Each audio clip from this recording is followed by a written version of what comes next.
Ate Sagade. Reporting for duty, Mr. President. Pinatawag niyo daw po ako.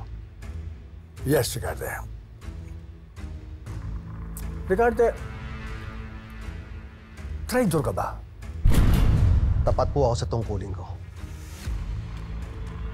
Gusto ko makasiguro ang katapatan sa hanay mo. Kasama po yan sa tungkulin ko ang magsilbi sa presidente ng bansang ito. O, mabuti kung ganon. Makakatulong sa imahe. Lalo na kung ikaw ang tatalaga kong maging chief ng kapulisan dito sa Pilipinas. At alam kong bagay na bagay sa'yo ang 4 na estrella. Okay? Pero, Mr. President, marami pa pong mas senior sa akin. Ayoko may masagasaan po ako. Karte ako ng bahala sa kanila. Basta ako ang commander-in-chief. At alam kong bagay na bagay sa'yo yung 4 na estrella nakalagay dito. Mr. President, malaking responsibilidad po ito.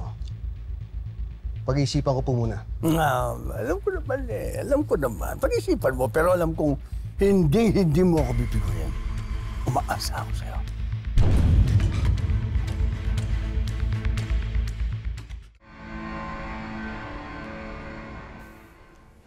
Chief, tatanggapin mo ba ang posisyon? Kung tatanggapin niyo, ibig sabihin maging opisyal ka sa administrasyon ni President William. Alam mo, Paeng, wala akong tiwala dyan sa William na yan. Ayoko naman talaga dyan sa taong yan eh. Mula nung senador pa yan. Lalo na ngayon, presidente siya. Baka ito ang paraan para malaman natin katotohanan ni President William. Alam mo, tama ka, Paeng eh. Baka itong paraan para malaman natin katotohanan kung involved nga si William sa nangyari kay Madam President. Kailangan mabigay natin hustisya ang nangyaring assassination attempt.